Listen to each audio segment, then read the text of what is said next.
qui est Juni Calafat, le recruteur de génie du Real Madrid. Kepa attend le Real Madrid. Ému aux larmes, Endrick officiellement présenté par le Real Madrid. Quel est le salaire d'Endrick au Real Madrid? Real Madrid, un premier coup XXL pour l'an prochain démenti.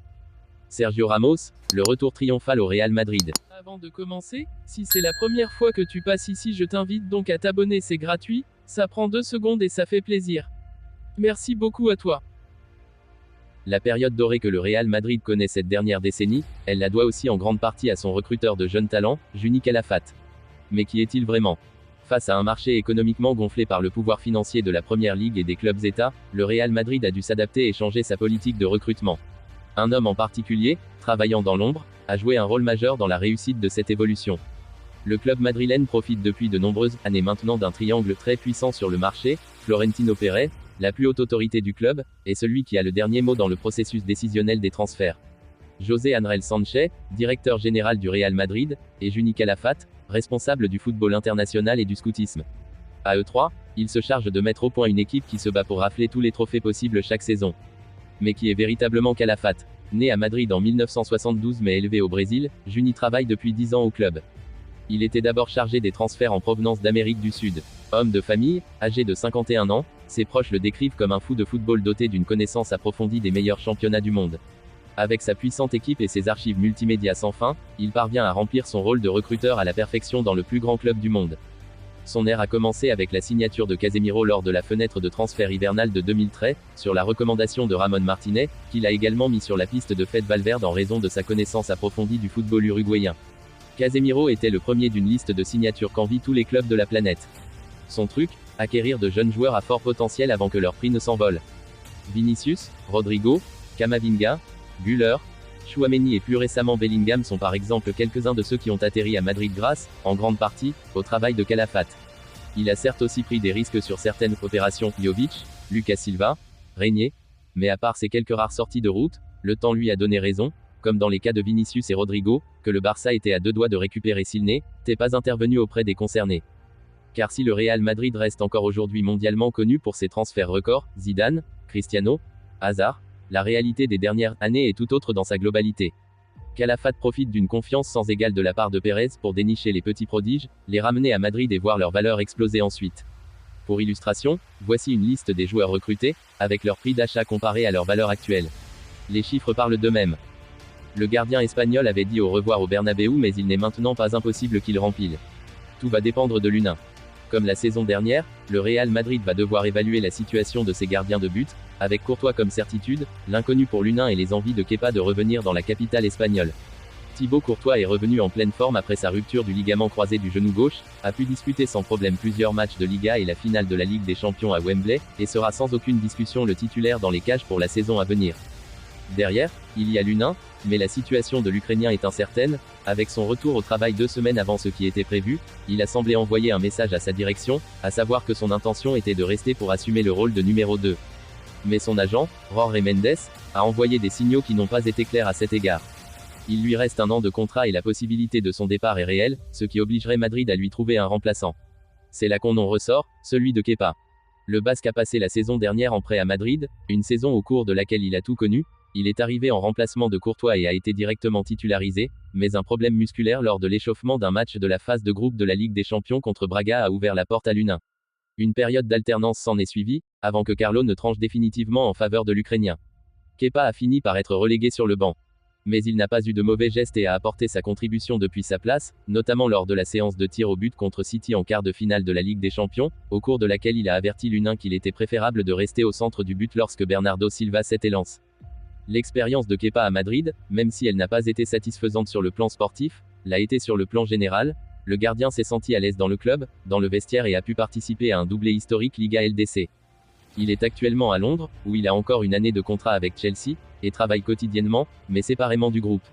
En outre, le gros de l'équipe de Chelsea est parti hier pour les États-Unis pour la tournée d'été. Ils affronteront Madrid les 6 et 7 août au petit matin à Charlotte, et Kepa, qui a l'autorisation du club anglais de chercher une destination pour la saison prochaine, n'est pas monté dans l'avion. Tout indique que Chelsea ne s'opposera pas à un nouveau départ. Le portier espagnol sait toutefois que revenir au Real s'agit pour l'instant d'une possibilité très éloignée, notamment parce qu'elle dépend d'un élément qui n'est pas du tout entre ses mains, le départ de l'U1. Pour cela, L'Ukrainien doit présenter à Madrid une offre jugée satisfaisante, ce qui n'est pas encore arrivé. Kepa reçoit lui aussi des propositions mais il les garde de côté. Il veut attendre de voir si la situation à Madrid se débloque. Tout comme Kylian Mbappé, Endrick vient d'être présenté par le Real Madrid au Santiago Bernabéu. Un peu plus d'une semaine après avoir présenté Kylian Mbappé à des milliers de supporters venus au Santiago Bernabéu, le Real Madrid vient de présenter le crack brésilien dans son nouveau stade. Ému aux larmes, le jeune attaquant brésilien s'est adressé aux supporters de la Maison Blanche. Endrick officiellement joueur du Real Madrid. Enrôlé par le Real Madrid depuis 2022, Endrick Felipe Moreira de Sousa vient de rejoindre la Maison Blanche cet été en provenance de Palmeiras, Brésil, après avoir atteint ses 18 ans. Après 2 ans d'attente, le rêve se réalise enfin pour le crack brésilien, qui débarque dans son nouveau club qu'il a toujours voulu rejoindre. Après avoir satisfait la traditionnelle visite médicale dans la matinée du samedi 27 juillet 2024, Endrick a posé avec le président Florentino Pérez et signé son contrat avec la Maison Blanche jusqu'en 2030. Le jeune avant-centre de 18 ans portera le numéro 16 au Real Madrid. Comme Kylian Mbappé l'a fait le jour de sa présentation, le 16 juillet dernier, Endrick a sacrifié à la tradition avec le fameux slogan « Uno, dos, tres ». À la Madrid. Point. Emporté par les larmes de joie, puisqu'il a réalisé son rêve, Endrick a manqué de mots pour exprimer ce qu'il ressent. Je n'ai pas de mots pour décrire ce que je ressens. J'ai toujours voulu être ici et jouer pour le Real Madrid. C'est un rêve. J'ai réalisé notre rêve, pas seulement le mien, mais aussi celui de ma famille. C'est pour eux, a déclaré le nouvel attaquant de la Maison Blanche. Endrick rejoint officiellement cet été le Real Madrid. Le Brésilien arrive en provenance du Brésil et Palmeiras. Le champion d'Europe a déboursé 47,50 millions d'euros pour s'offrir les services du diamant brut de 18 ans. Endrick, qui avait signé pour le Real Madrid il y a plus d'1 an, rejoint enfin officiellement le club merengue. Une arrivée accompagnée d'attentes énormes autour du jeune Brésilien, dont le contrat possède quelques spécificités. Endrick est enfin un joueur du Real Madrid. Après plus d'1 an d'attente, l'ancien joueur de Palmeiras a été présenté ce samedi au stade Santiago Bernabéu, et évoluera cette saison avec les Madrilènes. Bien que certains puissent se demander quel sera le salaire du joueur de 18 ans seulement au sein de la Maison Blanche, ce dernier fonctionne de manière assez particulière. En effet, le contrat d'Endrick est divisé en 2 parties. Ce dernier n'était pas majeur au moment de sa signature, son contrat ne pouvait donc pas dépasser les 3 ans. Le néo-madrilène a donc d'ores et déjà prolongé pour 3 ans son contrat à l'issue de ce dernier en 2027, et est donc lié au merengue jusqu'en 2030, comme l'explique AS. Seul le salaire de la deuxième partie du contrat d'Endrick serait connu. AS révèle que l'attaquant touchera 2 millions d'euros bruts par an entre 2027 et 2030, soit 6 millions d'euros bruts en tout. Le média espagnol ajoute que la somme perçue par le joyau lors de ses 3 premières saisons à Madrid n'est-elle pas encore connue. On peut néanmoins imaginer 2 possibilités.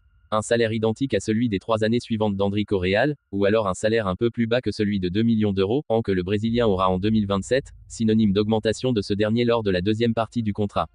Quel temps de jeu pour Endrick cette saison? Endrick débarque donc enfin au Real Madrid. Mais le diamant brut brésilien va devoir faire ses preuves pour gratter du temps de jeu avec son nouveau club. Dans une équipe composée de joueurs comme Mbappé, Vinicius, Bellingham, Rodrigo, ou Arda Güler, il est clair que l'ancien de Palmeiras ne disposera pas d'un statut de titulaire au sein de son nouveau club. Mais le nouvel attaquant madrilène a tout le talent pour faire ses preuves et espérer s'imposer au sein de sa nouvelle équipe. À seulement 18 ans, l'avenir d'Endrick au Real Madrid s'annonce radieux. Un coup de froid a été jeté sur un premier coup XXL annoncé du côté du Real Madrid pour l'été prochain. Hier, la presse espagnole ne manquait pas de s'enflammer et annonçait d'ores et déjà l'arrivée gratuite d'Alphonso Davies au Real Madrid à l'été 2025.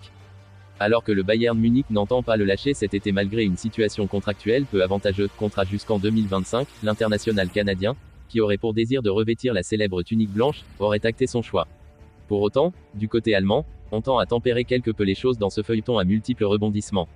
Aucun accord entre Davies et le Real. En effet, selon les informations de Bild, aucun accord n'aurait encore été trouvé entre le latéral gauche de 23 ans et les merengues. Cependant, le risque de voir le joueur s'en aller librement n'est pas exclu par le quotidien germanique, qui révèle que la tendance irait bien à une saison supplémentaire du natif de Boudougourame en Bavière. Pour rappel, le record méisté attendrait un montant de 50 millions d'euros pour le lâcher et n'aurait pas encore perdu l'espoir de le prolonger. De leur côté, les merengues auraient aimé le faire venir pour maximum 35 millions d'euros. Un départ mémorable. Après son aventure à Séville, Sergio Ramos, légende du Real Madrid, cherchait un nouveau défi. En fin de contrat, son avenir était incertain jusqu'à ce que Florentino Pérez intervienne. L'appel tant attendu est arrivé, et Ramos est prêt à revenir dans le club où il a marqué l'histoire. Les négociations secrètes. Les négociations entre Ramos et le Real Madrid se sont déroulées en toute discrétion. Selon des sources proches du dossier, un accord de 2 ans a été conclu, avec une option pour une 3e année. Le président Pérez a souligné l'importance de Ramos, non seulement pour ses compétences sur le terrain, mais aussi pour son rôle de mentor pour les jeunes joueurs. Ramos, un leader naturel. Sergio Ramos n'est pas seulement un défenseur hors pair, il incarne l'esprit du Real Madrid. Sa détermination et son leadership ont été décisifs lors des victoires en Ligue des Champions. Son retour est vu comme une occasion de renforcer la cohésion de l'équipe et de raviver l'esprit combatif des merengues. Déclarations officielles. Lors de la conférence de presse très attendue, Ramos a déclaré: Le Real Madrid a toujours été ma maison. Revenir, c'est comme rentrer chez soi. Je suis déterminé à tout donner pour mener l'équipe à de nouveaux sommets. Impact sur l'équipe. Le retour de Ramos pourrait redynamiser l'équipe. Sa capacité à organiser la défense et son expérience des grands matchs apporteront une stabilité précieuse. Les jeunes talents, comme Eder Militao et Antonio Rudiger, bénéficieront de ses conseils et de son expertise. Réaction du monde du football. La nouvelle du retour de Ramos a suscité une vague de réactions enthousiastes. Des anciens coéquipiers comme Cristiano Ronaldo et Marcelo ont exprimé leur joie sur les réseaux sociaux. Luka Modric a commenté: Ramos est une légende vivante. Sa présence sur le terrain est inestimable. L'attente des supporters. Les supporters du Real Madrid sont en effervescence. Depuis l'annonce, les réseaux sociaux débordent de messages de joie et d'impatience. Le hashtag #RamosReturns a rapidement envahi la toile, montrant l'immense popularité du défenseur. Conclusion, une nouvelle ère. Avec le retour de Sergio Ramos, le Real Madrid semble prêt à entamer une nouvelle ère de succès. Le défi est de taille, mais avec un leader comme Ramos, les merengues ont toutes les chances de briller à nouveau sur la scène internationale. Le Santiago Bernabéu est prêt à vibrer au rythme